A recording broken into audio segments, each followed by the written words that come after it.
The southern Albanian city of Vlora has so much to offer, from its picturesque bay to diving into its blue clear waters or rich history. But to the Albanians, this city is synonymous with their independence. Vlora is the largest city in the region known as Labëri, a mountainous area that has served as a sanctuary for its inhabitants to retreat and hide amongst its peaks and deep gorges during times of invasion, and there have been many.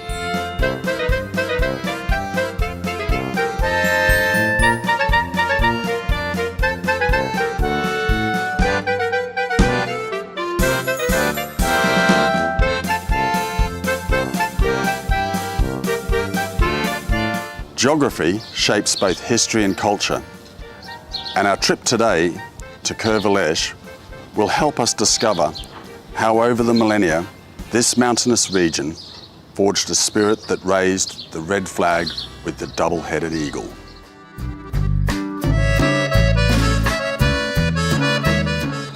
Southern Albania is a lot flatter than the north of Albania. And this has given invaders the chance to control the population a lot more easily. However, here in Labëri, in the southern pocket of the south of Albania, it's very mountainous, which has protected the people and its culture. And it's no coincidence that it was in Labëri, in Vlora, in 1912, that Ismail Kemal Bey Vlora defiantly raised a red double eagle flag here from that balcony, ending almost 400 years of Ottoman rule in this area of the Balkans. Today we're going to travel inland to kërkon and look at some wonderful environments there, beautiful scenery, and delve a little bit into the back history that led to this moment of Kemal Bey Vlora raising the flag here in Vlora. Let's go.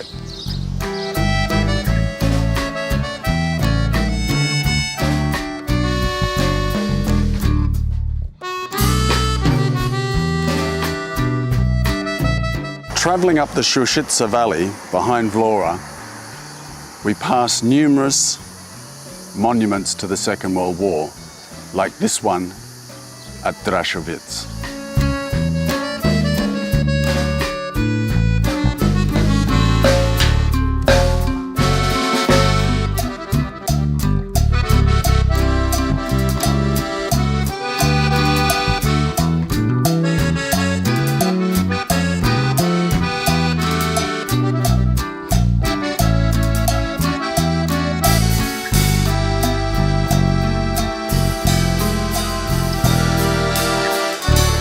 So I've stopped here by the roadside on the way up the Shume Valley, and behind me, in those hills underneath the kërkon, which is the plain on top of the mountains, is a very important village called Nëse.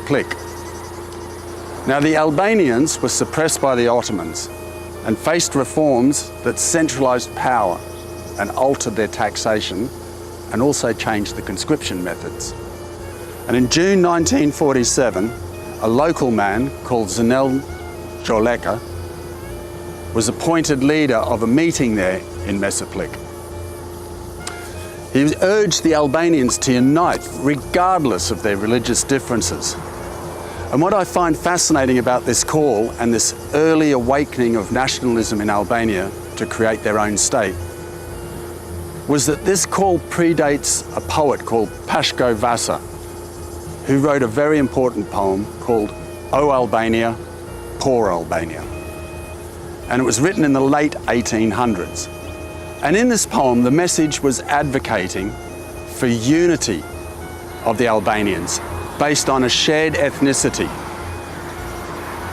as was the meeting here in Nëse, 40 years before Pashko Vasa's poem was penned. So this is an important village in the whole of the bringing together of the people for independence of Albania. Let's move up the valley. During the 1800s, the Ottoman Empire was beginning to unravel. And from this demise, nation-states began to form based on religious similarities. Greek Orthodox became Greek, Serb Orthodox became Serbian. However, the Albanians were an anomaly. And to the confusion of the international community, the Albanians wished to form a nation based upon their ethnic and cultural similarities. To this day, Albanians are a mixture of various religious groups: Muslims, Greek Orthodox, Roman Catholics, and Bektashis being the main groups. But these people of these faiths stress that the first religion of Albania is Albanianism, a sentiment that is echoed in Pashko Vasa's poem, and also at the meeting here in Mesaplik. And it's heard frequently to highlight Albanians' renowned religious tolerance.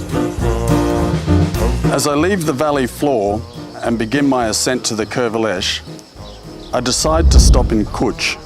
It's a great place to have a coffee and take in the views of the valley that I just travelled.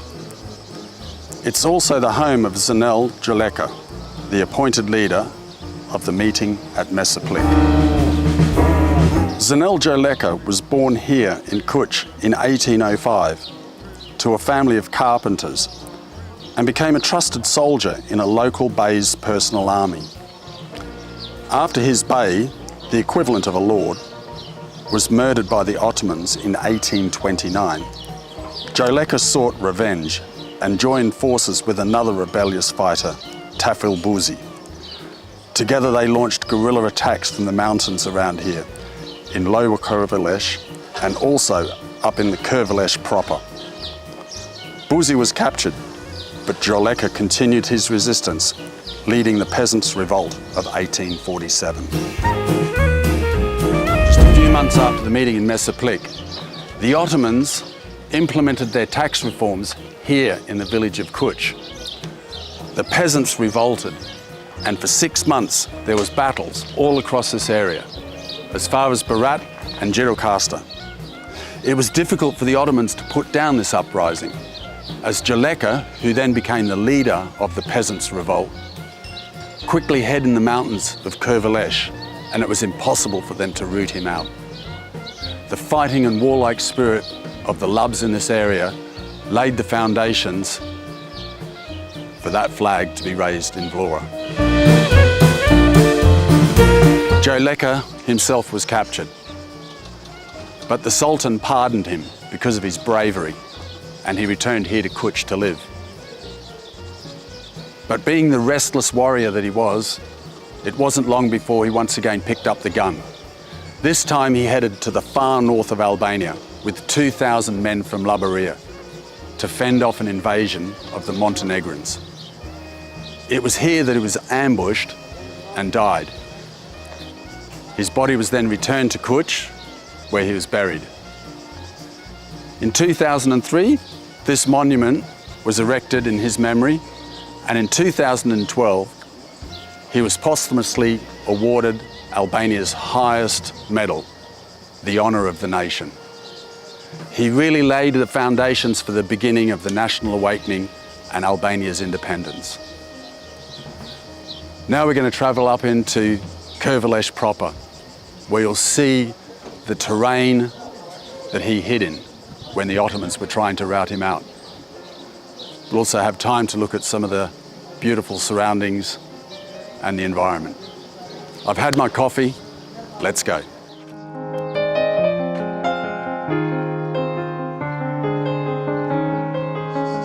Climbing the foothills from Kuch, we reach the high, wide, and deceptively barren plateau of Kërvelesh, the heart of Labëri. This part of Albania is spectacularly open and scarcely inhabited. In this ancient land, the village of Nivica perches at the edge of a gorge, plunging hundreds of feet into the limestone plateau.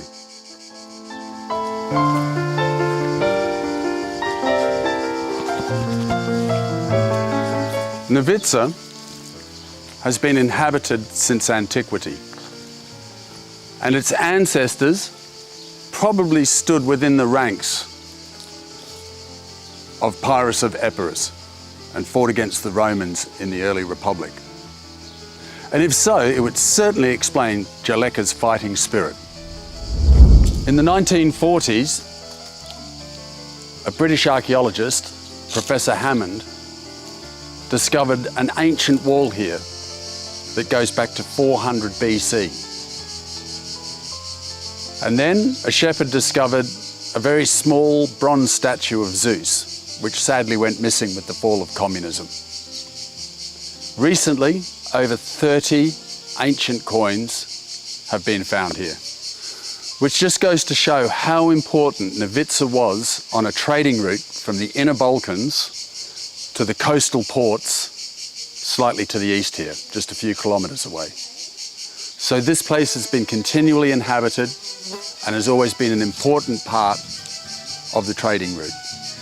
It's now become a very, very popular place for tourism. There's lots of campsites here. There's a lot of nature to see, and there's one thing that really stands out. Let's go check it out. But as impressive as the history may be, it is the sheer beauty of the gorge that makes Nivica so special. The Bunts River cuts deep into the limestone plateau, creating waterfalls and pristine pools. This canyon is truly the jewel of Kërvelesh. Stretching for more than 40 kilometres, it is a place of breathtaking beauty and laced with walking paths for visitors.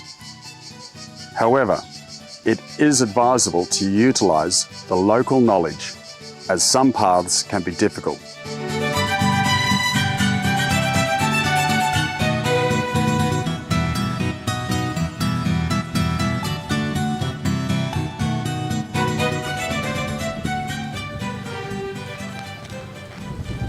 The roads on Kërvelesh are littered with monuments to the men who lost their lives fighting in the Second World War.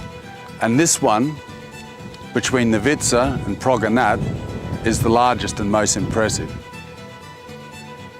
I did a photographic project on lapidars, which is an Albanian word for monuments. I always stop when I see them. It was a brutal war in the Balkans, and the Albanians in particular put up fierce resistance and suffered severely for it.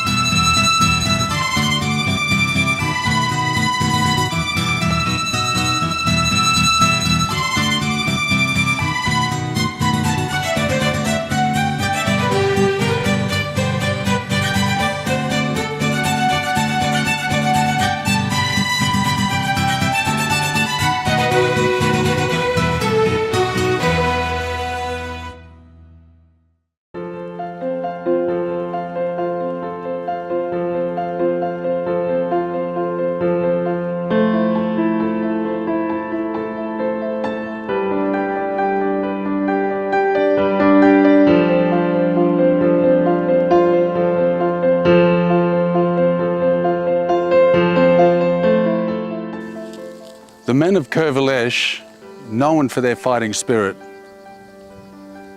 and the women that supported them, were so renowned that many of them were used by the Ottomans in the Janissary Corps, which is the professional, high elite part of the Ottoman army. A lot of them are recruited from this area.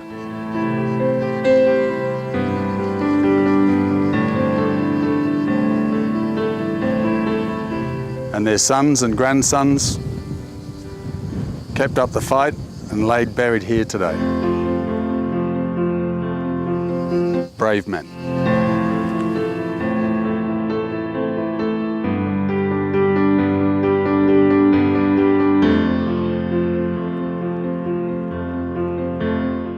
Arriving at Proganat, The wide boughs of a plane tree in the village centre lures me in for a refreshing drink under its cover from the summer sun. First recorded by the Ottomans in 1452 and visited in 1630 by the famous traveller Evliya Çelebi, this sleepy village has often served as the municipal centre for the Kurvelesh.